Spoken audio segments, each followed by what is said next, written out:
Assim seja. Então, boa noite a todos mais uma vez, né? Estamos estudando o livro Primícias do Reino. O capítulo da noite de hoje é o capítulo 7, o paralítico de Cafarnaum. Quem conseguiu dar uma lidinha? Você leu? Você leu? Ai, grandes emoções, digam aí. Porque assim, eu já tinha lido há um tempo, e aí quando eu comecei a ler pausadamente, que a cena foi plasmando na minha tela mental as descrições detalhadas do Cristo, das suas emoções, de todo o contexto, meu Deus, aquilo, foi me tocando profundamente. Por isso que eu coloquei a mensagem no grupo, por favor, leia. Eu não li não, mas eu procurei na internet. Eu procurei naquele... Você foi no NetSearch? Fui, aí eu botei um monte de coisa, eu falei assim, gente, eu não vou ter tempo. Porque deu os links dos evangelistas. Aí eu saí colocando outros nomes também. Eu botei. Existe uma ferramenta, CISD, chamada NetSearch. NEP é Núcleo de Estudos e Pesquisa do Evangelho. É uma instituição, né, é um grupo no Brasil todo que eles estudam profundamente o Evangelho de Jesus. Eles criaram uma plataforma, um site, onde a gente pode colocar lá qualquer coisa que a gente quiser saber sobre o Evangelho. E eles dão a bibliografia maravilhosa, tanto espírita como não espírita também, tudo muito aprofundado sobre o Evangelho. E aí a gente colocou aqui à disposição para que a gente possa também enriquecer nosso estudo, né? Tem uma plataforma também que tem todo o conteúdo de Chico Xavier. Tem todo o Pentateuco e tem a Bíblia, né? Primeiro Testamento, Segundo Testamento, que o nome do site é a Bíblia do Caminho. Ah, já ouvi falar, esse é mais Então, antigo. tem tudo isso, todos os livros de Chico. Também é bom para pesquisar. Às vezes você quer algum texto, você vai lá, pega, fazer o estudo do Evangelho, ele já está com o livro todo na mão, eu faço muito isso. Eu vou lá, seleciono o que eu quero, imprimo e copio, colo e faço. E trago só uma foto. Faz o estudo, né? E aí, o paralítico de Cafarnaum, né? A Mary aqui, ela descreveu o local onde estava esse paralítico. Por quê? Na história dos ditos e feitos de Jesus, outras pessoas também tinham limitações, outros paralíticos. E um deles também ficou, a história dele ficou celebrizada, que é o paralítico do tanque de Betesda, né? E que foi aquele que Jesus curou no sábado, e que ele se jogava nas águas, e que tinha uma questão, né, uma questão popular, que se as águas elas entrassem em erupção, era o momento da cura, então ficavam ao redor daquele tanque muitos paralíticos. Retratou, não foi essa cena? E o paralítico de Cafarnaum é porque ele provavelmente nasceu e cresceu naquela região de Cafarnaum. Inicialmente, Amélia descreve Cafarnaum. Cafarnaum, uma cidade da Galileia. E a gente sabe que a Galileia, a gente colocou no mapinha, né, lá naquela região, é uma região muito bela geograficamente, muito bem descrita.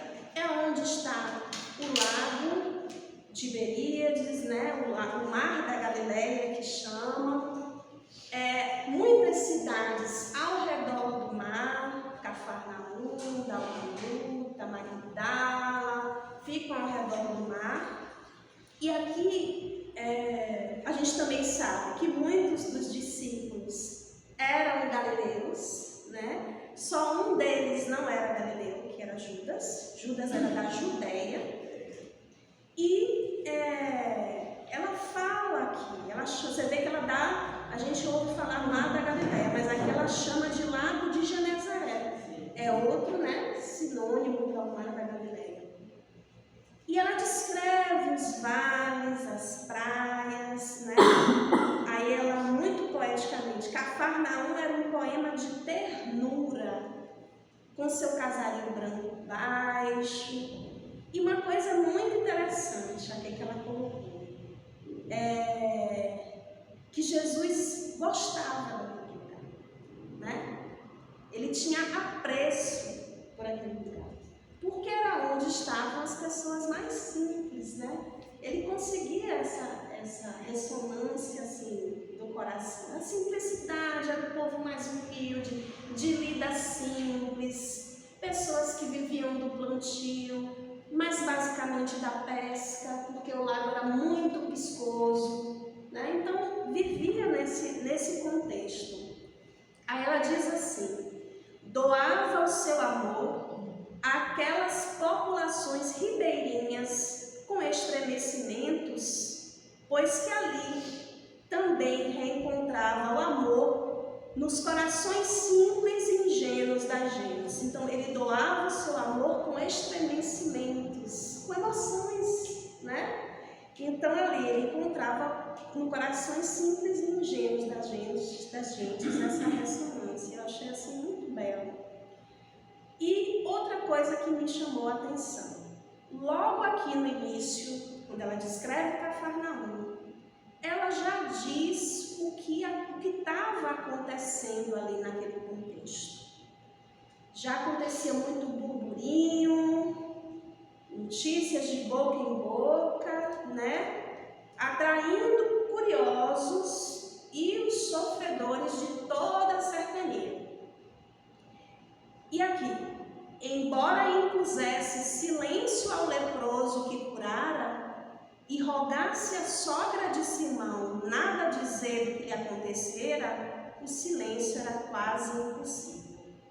Então, aconteceram dois fatos, que foi a cura do leproso e a cura da sogra de Simão, Simão Pedro, mais intimamente Pedro. Então, assim, isso por si só, esses fatos já estavam causando uma movimentação, né? E ele pedia silêncio, mas como, né? Não tinha como. E aqui, eu queria refletir com vocês essa frase. Os olhos da necessidade e do sofrimento espiam na penumbra as mais débeis flamas de esperança e atiram os aflitos na sua direção. Queria que vocês comentassem com a gente, assim. Bora ler. Pode ler de novo? Os olhos da necessidade e do sofrimento espiam na penumbra as mais débeis flamas da esperança e atiram os olhos na sua direção. Mesmo estando em dificuldades, eles veem luz no final do túnel. Uma luz no final do túnel. Mesmo na dificuldade. Eu, na hora que eu li isso aí, eu senti, assim, um burburinho. Você sentiu? Eu senti aqui. Gente, era o popstar da época, né? Jesus vinha aí, não sei o que. Então, eu senti um frisson, um agito. A notícia corria pouca miúda. Pois é, um agito, que aí as pessoas iam chegando. Tanto é que na ilustração, quando mostra o paralítico, está tudo lotado de gente. Então, para mim, não era lotado ali, era lotado em volta. E isso cria uma ansiedade, porque todo mundo tem achar que alguma coisa que precisa curar. E tem esperança, como o Silvia disse, há uma luz ao fim do túnel. Então, o que eu senti é o seguinte, é a esperança, a ansiedade dele poder atender aquele povo todo. Sim. Assim, e nós, né, espiam na penumbra. Às vezes a gente vive nas nossas sombras, né?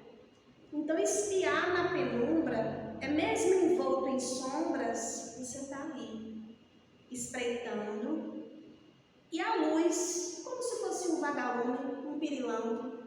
de que é atraído pela luz, automaticamente a nossa alma clama por isso.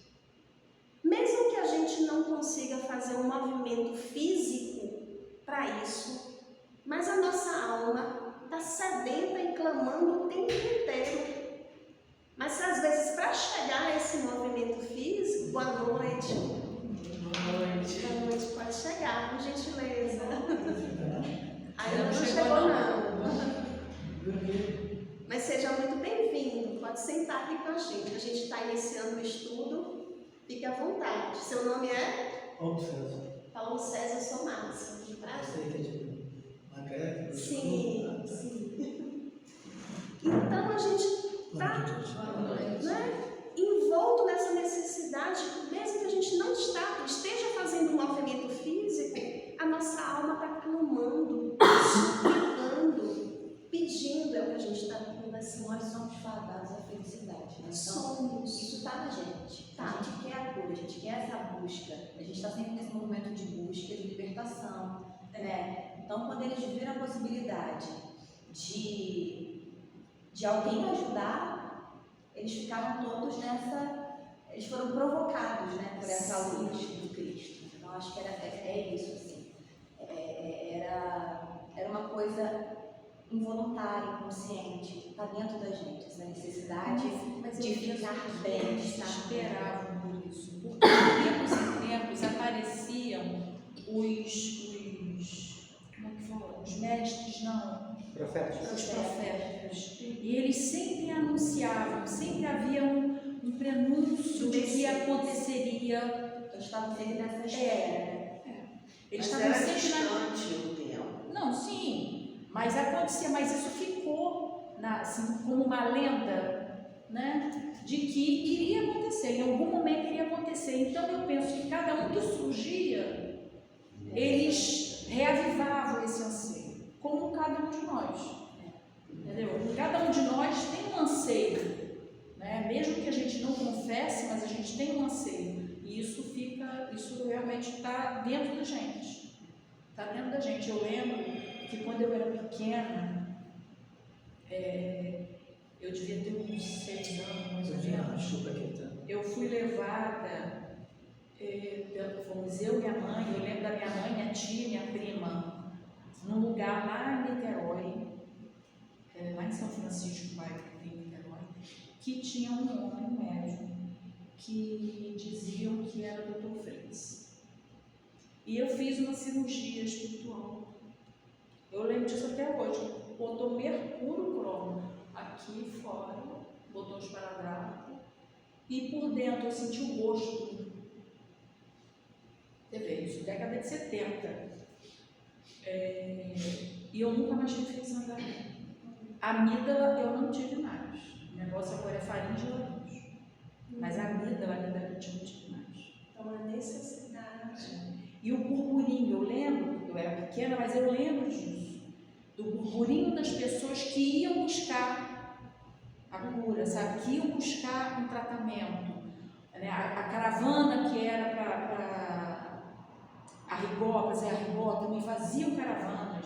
As pessoas faziam caravanas para ver Chico, né? Para ter uma comunicação. Então existe essa expectativa. Eu penso que a gente traz isso na gente. Né? E outra coisa, gente, a gente pode fazer um paralelo. Naquela época, todo mundo via, ouvia Jesus. Era possível. Hoje, a gente não vê Jesus fisicamente. Mas esse movimento da alma, a gente faz porque a gente está aqui agora. Sim, é a busca. Né? Ele está aqui agora. Quando um ou mais, dois, né, estiver reunido em meu nome, eu estarei. Então, o que é que faz a gente sair das nossas casas, ler o capítulo, vibrar nisso e estar aqui por opção? Tinha muitas outras coisas para fazer, mas estamos aqui. É a mesma coisa. É a mesma busca, né? E aqui, aí ela faz esse retrato, né, de Cafarnaum, faz retrato desse contexto e diz aqui que essas atividades foram febricitantes, né? Quer dizer o quê? Que Jesus estava ali curando mesmo, em atividade. E ela diz, a face do Rabi serena estava sulcada e o ar pesado na sala, sem ventilação, abafava. O tumulto não cessava e os apelos e imprecações redobravam em todas as bocas. Aí ela traz Simão Pedro. Simão Pedro, que é muito parecido com a gente, né? Ele está feliz porque é na casa dele, gente. É na casa dele que está acontecendo isso, né? E descreve a casa dele. Aí eu fiquei imaginando que casa de Simão Pedro, porque o quintal era o lado, era o mar da Galileia, né? À frente, a multidão. Dentro de casa ele está ali feliz, né?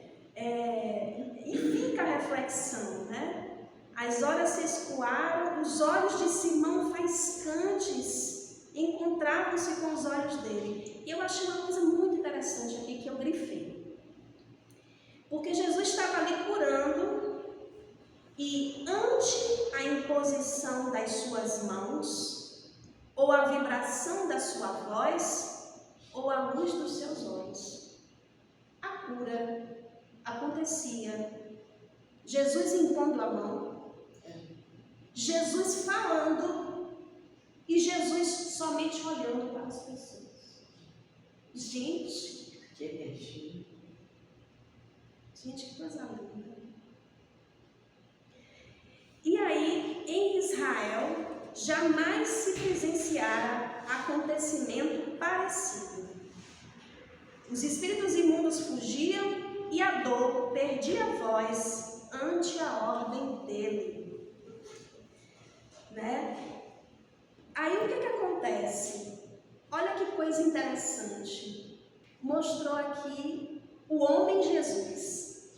Como assim o homem Jesus? Jesus está cansado. Foi a primeira vez na minha vida que eu li uma referência a Jesus cansado. Chorando. Frágil. Foi a primeira vez que eu vi. Foi? Nunca li nada a respeito. Eu só encontro isso nos livros de amor. E vocês vão ver nos outros livros coisas assim, sabe? Muito lindas, muito lindas. Exaurido, né, diante do apelo da população, né, ele fazendo e ele observando aqueles espíritos encarnados e adoecidos, né, isso aí realmente é um desgaste energético durante. E aí, olha só, a fidelidade e a atenção de Simão, ele estava atento ao mestre, né? E pelo olhar ele compreendeu, o rude pescador compreendeu, a multidão era insaciável, a dor não tinha limite, fazia-se mistério ajudá-lo retirando dali. Rompeu a massa e gritou, o mestre está fatigado. Eu estou falando calma assim, mas eu acho que Simão não falou assim não. Acho que ele deve ter dado verão. Ele deu um verbo. Né, gente? Do jeitinho dele. E aí tomou-o pelo braço, carinhosamente, com ternura, e o conduziu à praia. As estrelas começavam a mutilar no firmamento. E aqui o Rabi sentou-se sobre as raízes altas de velhas árvores que abriam os braços em direção do lago. E em silêncio perdeu-se em meditação. Fico imaginando assim, ele sentado, meditando. Simão, como amigo fiel, sentou-se ao lado e pôs-se a contemplar o rosto pálido, exaurido, cansado. Agora a descrição. Os cabelos de cor âmbar. Todo mundo sabe o que é âmbar? Uma resina, um colarzinho que às vezes eu uso. Os cabelos de cor âmbar, encaracolados, esvoaçavam em desalinho entre os pentes do vento, e os 2 olhos pareciam profundos e misteriosos, como o seio das águas a que ele se acostumara desde cedo. Como era belo o Rabi, pensava Simão, possuindo uma beleza como seus olhos jamais viram igual. Havia nele qualquer coisa que o fazia diferente de todos os homens. Magro e bem constituído, não chegava a ser um atleta, mas não era também franzino nem tímido. Era dono de uma força grandiosa e de majestade invulgar. Simples e bom. Era sábio e humilde. Profundo conhecedor das misérias humanas, procurava os oprimidos e sofredores para aliviá-los. Essa frase eu grifei, né? Para a gente refletir. Profundo conhecedor das misérias humanas. Jesus é modelo e guia. Se é modelo e guia, né? Vede Jesus. Quem vê o Filho vê o Pai. Se é modelo e guia. Jesus ser profundo conhecedor das misérias humanas é um convite para que sejamos profundos conhecedores das misérias humanas. Jesus procurava os oprimidos. Se ele procurava os oprimidos, é um convite para que procuremos os oprimidos e sofredores para aliviá-los. E aí vem uma questão que a gente colocamos até no grupo hoje, né, sobre aquela questão que a gente está vendo nas nossas assistidas. A gente precisa se capacitar. A gente precisa compreender de dor. Dor a gente sabe demais, porque a gente sente. Mas a gente precisa se capacitar para poder aliviar no que deve aliviar.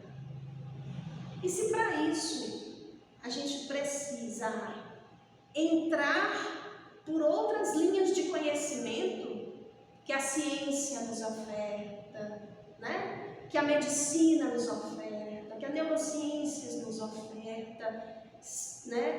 Que a psicologia, que o comportamento nos oferta, a gente deve fazer. Porque a gente tem que ser um profundo conhecedor da miséria humana. Porque só dessa maneira a gente consegue acessar almas.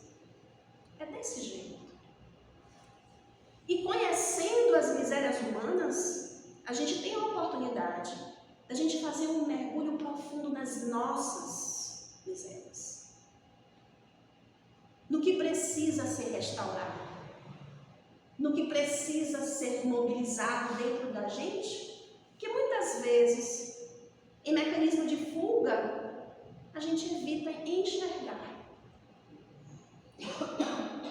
Porque muitas vezes ninguém quer ver seu lado feio. Né? É difícil às vezes se enfrentar. Então, isso aqui é um convite para que sejamos atuantes e operantes em Jesus. É esse o convite. Falava pouco e dizia muito, em palavras que todos pronunciavam, mas que ninguém pronunciava como ele. Todo mundo dizia, mas do jeito que ele dizia, não tinha igual. Né? Havia, no entanto, naquele homem simples e puro, portador de invulgar beleza de corpo e espírito, tons de profunda melancolia. E aí, é interessante essa parte, Simão continua ali do lado dele, né? Mas aí voltou a olhar para Jesus e os olhos grandes e claros do Rabi estavam imersos em lágrimas. Ele estava chorando. Com o coração desatrelado e em desassossego íntimo, que dele se apossou, Imagina para Simão, né? Viu o mestre chorando? Rabi, está chorando? E aí quando ele faz essa pergunta, a Amélia bota aqui um travessão e reticências. Ele não conseguia falar e estava chorando. E aí Simão, né? De felicidade, suponho, em se considerando os eventos felizes desse dia, na verdade, a interrogação continuou no ar, na noite murmurante. E aí ele diz: choro, Simão, respondeu pausadamente. Choro sim, de tristeza, compadecido. Aí Simão, bem a gente, mas mestre, não compreendo. Hoje te expuseste aos fariseus astutos e solertes, aos escribas ambiciosos e falsos que vieram espreitar a malta dos traidores, e à vista de todos perdoaste pecados e curaste, silenciando-os com sabedoria e elevação, e choras? Sim, pois que não compreendeis tu e eles. Certamente que não espero ser entendido. Tenho, no entanto, piedade deles, os desacisados, e os lamento. Desacisadas sem juízo. Aí Amélia Rodrigues traz outro recorte de cena. Ela para essa cena na nossa tela mental e ela traz outro recorte, que é o recorte pelo viés de Natanael ben Elias. Natanael ben Elias é o nome do paralítico. Ben Elias, porque precisa descrever, existem outros Natanaéis na história da Bíblia, no próprio Colégio Apostolar de Jesus tem um Natanael, que é da Galileia também. Mas Natanael ben Elias, nesse momento, está em festa. Está fazendo a festa. Ele está num bar, numa estalagem, bebendo e comemorando, né, com mulheres, e ali contando o que aconteceu, em tom bem. E pela perspectiva de Natanael ben Elias, ele diz: aconteceu-lhe um prodígio na minha desdita. Aí dizem: fala-nos, conta-nos o que te aconteceu, pois que duvidamos do que nos narraram. Sucedeu-me tão repentinamente que me encontro ainda atordoado. Como todos sabem, desde há muito tempo a paralisia e as febres me rondavam o corpo, terminando por imobilizar-me em total prisão num leito infecto e detestável, impedindo-me qualquer movimento. Transformaram-me no réprobo, repulsivo. Esquecido no meu catre, até há pouco era vítima de extrema miséria física e moral. Aguardava a morte que tardava como libertadora, ouvi falar dele e chorava por conhecê-lo. Secreta intuição me informava que ele podia morrer. Hoje, sabendo aqui, em Cafarnaum, pedi a amigos que me conduzissem à sua presença, e estes, carregando gravato, onde eu expungia minhas amargas penas, levaram-me à casa onde ele se encontrava. A multidão era tão compacta que não puderam levar pela porta. Em derredor, o alarido, o desespero e as altercações compunham cenas lamentáveis e dolorosas. Ante a aflição que se desenhava na minha face descarnada e o desespero que me dominou, um dos meus amigos, ao vitrô, erguei-me ao terraço e descer-lhe pelo teto à sala onde ele estava. E assim o fizeram. Subir os degraus laterais da vivenda de Simão, o pescador, e arrebentar os adobes, rasgando nervosamente as esteiras e ramos das palmeiras, entre uma e outra trave de segurança, até conseguir uma abertura suficiente para passar minha enxerga, descendo-me por ela, atado a corda até ele. Abriram um espaço e Jesus disse: Natanael, bem Elias, crês que eu te posso curar? A voz era veludada, forte e meiga, no entanto. Sim, respondeu, creio. Um estremecimento sacudiu, houve um grande silêncio, um calor. Senhor, como é que sabes o meu nome? Conheces-me?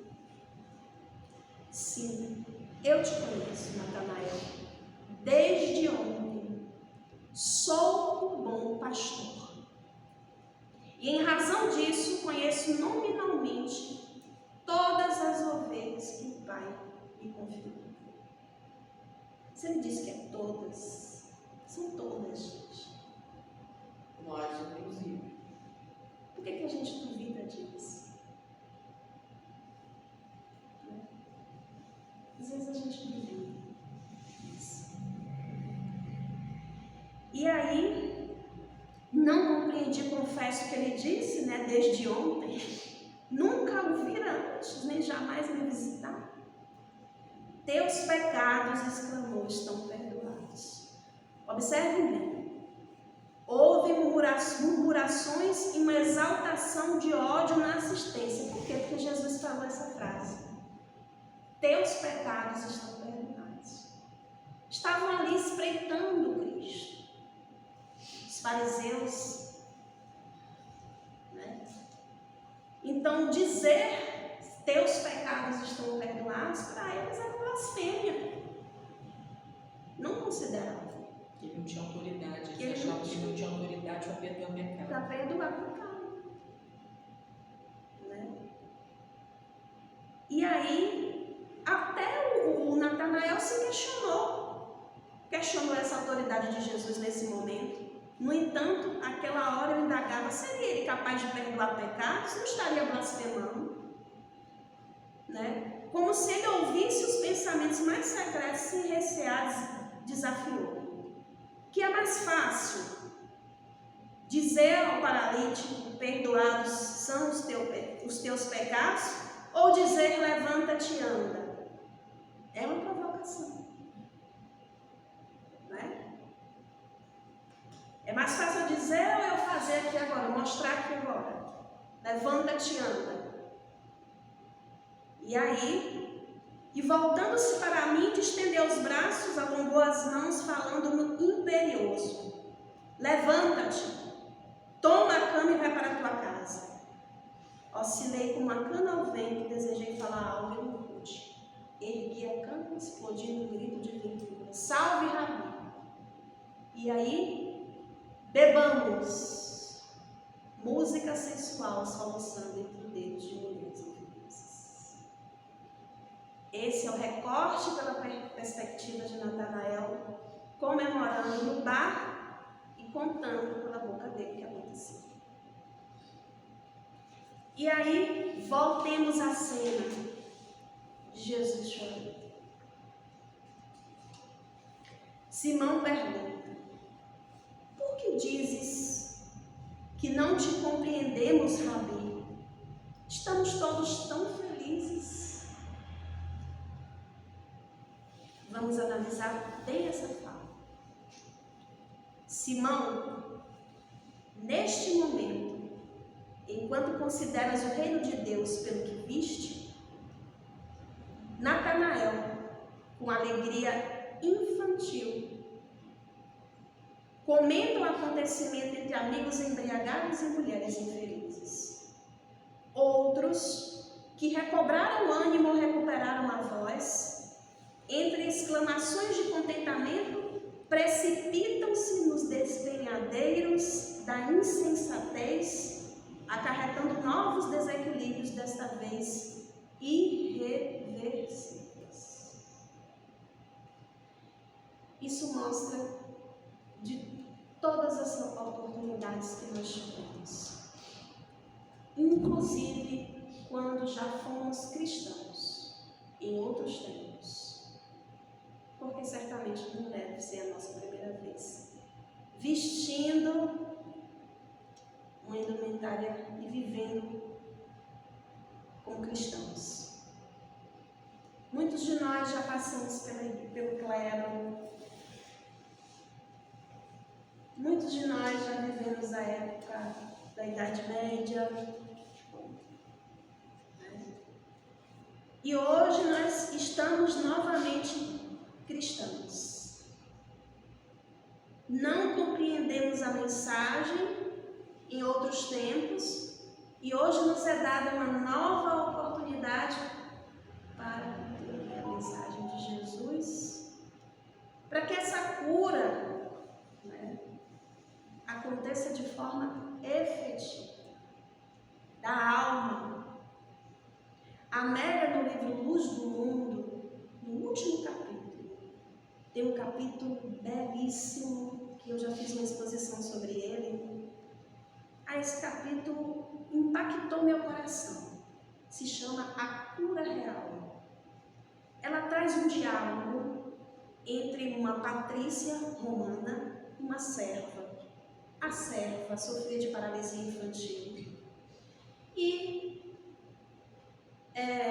a família dessa serva sugeriu que ela fosse servir a essa patrícia romana, né? Porque ela tocava muito bem o instrumento, se não me engano era alaúde. Ela tocava e cantava muito bem. Então ficaram encantados e ela começou a servir essa patrícia. Só que essa serva conheceu Jesus e não foi curada por Jesus. Não foi. Ela fez todo esse movimento que Natanael e Elias fez. Levaram ela até Jesus no primeiro encontro, olhando para Jesus, conversando com Jesus, não curou ela. Dali naquele encontro ela saiu decepcionada. Muitas vezes a gente faz isso, né? A gente se decepciona Quando não encontra o que foi buscar. com Jesus. Quando Né? não é atendido. A gente fica magoado com Jesus. A gente faz isso. Quase sempre, né? Ela saiu magoada com Jesus. Só que o que foi que aconteceu? Ela continuou, porque Jesus já tinha desencarnado, ela continuou frequentando os grupamentos cristãos. E ela fez o que Irene faz tão bem. Ela começou a levar a música dela para os grupamentos cristãos. E ali ela começou a perceber uma coisa, que aqueles que Jesus curava, os corpos, que todo mundo sabia, voltavam com enfermidades mais graves, acabavam se comprometendo por outra coisa. E ela, cada vez mais liberta. O tempo ia passando, cada vez mais liberta. E no diálogo com a patrícia romana, ela pergunta, mas ele não te curou? Era Lívia e Lavínia, uma das duas. Não te curou? Não, Senhor. Não. Mas ele curou a minha alma. E aí ela fala do Rabi, e aí a Patrícia, fale baixo, né? Não fale alto e tudo, porque era a época da perseguição dos cristãos, né? Tá. Gente, leia. Só leia. Então, livro Luz do Mundo é o próximo livro que a gente vai estudar. Teve um dos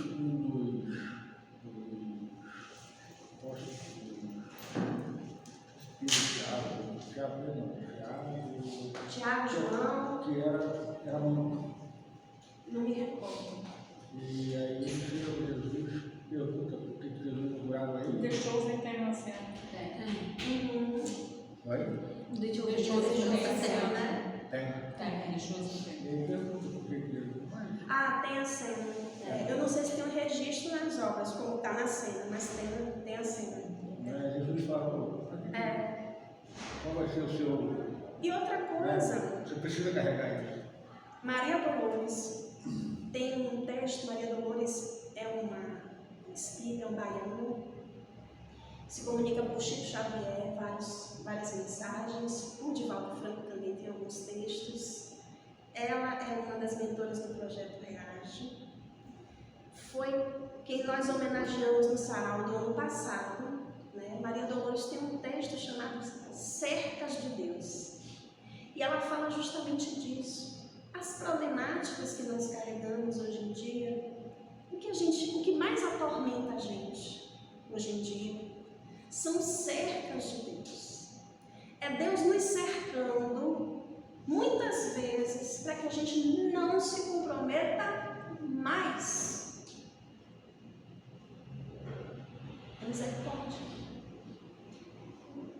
O que nos revolta muitas vezes, que a gente não consegue resolver, é misericórdia. Né? E aí, diz aqui: não creiais que a boa nova traga alegrias superficiais, dessas que o desencanto e o sofrimento facilmente apagam. Não vai existir alegrias superficiais, porque muitas vezes o corpo físico é perecível. O corpo físico possui uma carga de fluido vital, possui prazo de validade. É certo que tem gente que vive em moratória. Divaldo está em moratória, né? Tem gente que precisa ficar e aí toma uma recarga aqui e fica. Mas tem prazo de validade. Nós iremos padecer de doenças do corpo. Mas as doenças são só do corpo. Quando a gente percebe pessoas como o Chico, que seus últimos anos de vida incansavelmente trabalhando, a gente com a dor de cabeça, não vou no centro hoje não. Ai, eu tô ocupada, minha unha, quebrei minha unha. Não vou hoje não.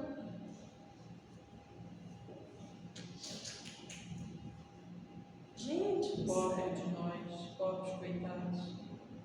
né? A miséria humana. A mensagem do reino, mais do que uma promessa para o futuro, é uma realidade para o presente. Penetra o íntimo e dignifica, desvelando os painéis da vida em deslumbrantes cores. Agora, aqui, ele vai prometer uma coisa que a gente está vivendo essa promessa. Eu subi tudo. Você subiu outro dia, não foi? A gente está vivendo isso. Ele prometeu e ele cumpre. Eu sei, porém, que não me podeis entender tu e eles por enquanto, e assim será por algum tempo. Mais tarde, quando a dor produzir amadurecimento maior nos espíritos, eu enviarei alguém em meu nome para dar prosseguimento ao serviço de iluminação de consciências. As sepulturas quebrarão o silêncio em que se guardam, e vozes em toda parte clamarão, lecionando a esperança sob os auspícios de 1000 consolações. Ah, que coisa linda. Ah, é o que a gente está vendo.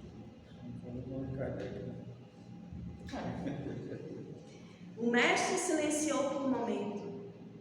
Os olhos do velho pescador faiscante expressavam as emoções que ele cantava no âmago do ser.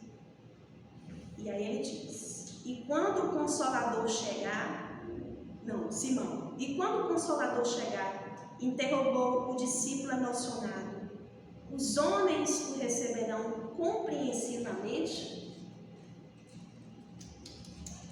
Não, Simão, respondeu Jesus, não a princípio. Os métodos eficazes para curar e disciplinar são severos e por isso mesmo indesejados. Aí, a gente acabou de falar. No entanto, esse enviado ficará indefinidamente ao lado da humanidade, ajudando sem cansaço e lentamente elaborando a era da paz e da alegria sem jaz. Removerá velhos óbices, promoverá a reestruturação social à base do amor. Vamos parar aqui. Reestruturação social à base do amor. A gente está vivendo esse contexto, né? Com as meninas que a gente está assistindo. Mães encarceradas. eu já ouvi dizer: você não sabe o que ela fez. Não importa.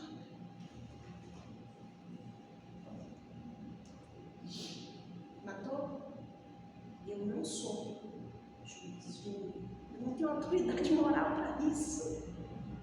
Eu não tenho autoridade moral para julgar nenhum delito de ninguém. Por quê?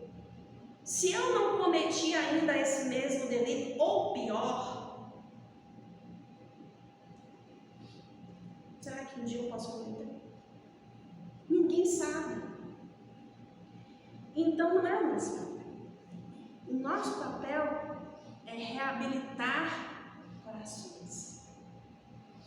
O nosso papel é levar esperança.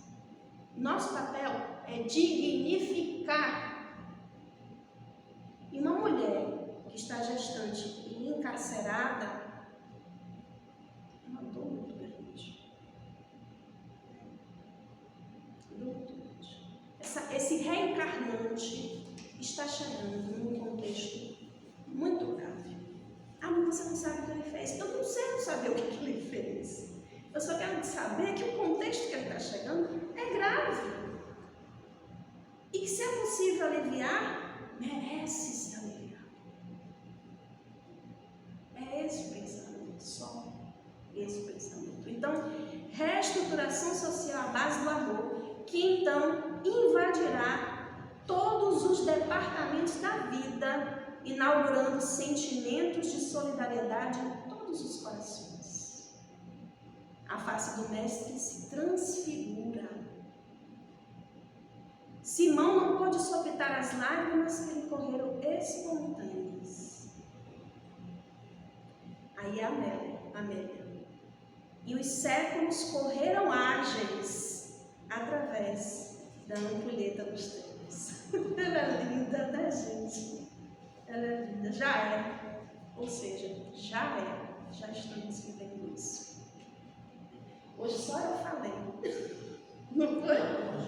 Vocês falaram? Hoje o tempo passou, mas está rendendo um pouquinho. Tem uma coisa que me chamou a atenção: o choro de Jesus Cristo. Nem nos últimos momentos de vida dele, ninguém relatou choro. Ele falou em alto com bom som a Deus, conclamando perdão para a humanidade. E agora, nessa passagem aí, ele chorou porque ele não conseguiu atender a todos que estavam ali do jeito que ele queria, não é isso? Não, ele chorou, compadecido, porque muitos que ele atendeu, naquele momento, estavam se comprometendo com outras coisas. Ele resolveu a problemática da pessoa, mas a pessoa já estava se comprometendo. E no caso de Natanael e Elias, ele foi curado, era um paralítico que foi curado, mas já estava no bar, bebendo, ou seja, provavelmente... Lá no início também, o Natanael, quando ele começa a narrar, né, o feito de Jesus, ele diz que muitas das vezes ele prometeu a ser uma outra pessoa, a ser melhor, se ele conseguisse ficar de pé. Quer dizer, ele conseguiu e foi lá para o bar e foi lá se envolver com tudo aquilo de novo. Esquece as promessas. Esse choro é assim, quando a gente tenta convencer uma pessoa ou mostrar um caminho de luz, e aí você sente que a pessoa ainda tem aquele rancor, ainda tem aquele ódio, ainda tem aquele julgamento, e aí você fica tentando mostrar, mas ela não sai daquilo, que é aquela visão de mundo, né? Aquela visão de... E aí ele está ali, bem das alturas, né? Tu vê como aquela coisa se depara com aquilo ali, a gente está com uma pessoa e está querendo um filho, mostrar um caminho e não enxerga, e você começa a ficar Mas, naquela... amigo, vamos trazer para a gente quantas vezes a gente já fez várias promessas. Se isso acontecer assim, eu prometo que eu vou fazer uma ação aqui, eu vou fazer aquilo. E a gente recebe a bênção, a gente recebe. Esqueci.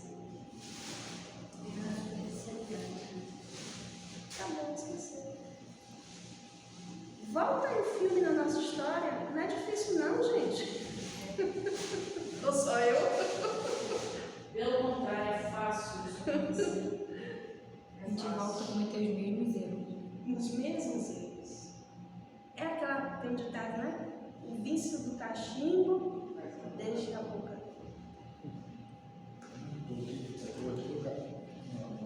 Meia hora. Meia hora. Tá falando aí? Eu estou aqui voltando em casa. Vamos assistir a cena, ou você vai ser advogado? Ô, Márcia, rapidinho, você já falou no início do estudo do livro, mas eu não me lembro. Como que a Amélia Rodrigues conseguiu chegar a trazer essas informações? Como que isso chegou? Ela viveu naquela época? Ela acessou no plano de grupo? O que foi? Na espiritualidade existem o que chamam de registros akásticos, onde tudo fica registrado. E um acontecimento como a vinda de Jesus para o planeta é um acontecimento magnânimo e fica registrado. E ela teve acesso a esses registros. Então, ela viu as cenas. Ela viu tudo acontecendo, como se fosse naquele momento, e nos trouxe pela poesia dela. Então, toda análise, ela assistiu, e é uma análise poética do que ela viu. E aí, Divaldo nos falando, né, que quando ela passava os livros, as cenas plasmavam na mente. Imagina, gente! E aí, tio Nilson, que foi o filho de Joana de Cusa, que morreu queimado com ela, que sentia, né, uma certa resistência ao ouvir sobre os ditos. Ele gostava, ele era caridoso, mas quando falava sobre Jesus, ele sentia um pouco de uma resistência, de tanto Divaldo contar sobre os livros, né? Olha, ali a vivência. A Amélia passou e a Amélia, né? Dona Amélia mostrou isso. De tanto ali contar e os livros, de tanto ler os livros, chegou um momento que tio Wilson falou: Di, não precisa mais, eu já amo Jesus. Né? Então, uma história de libertação. Né? Joana de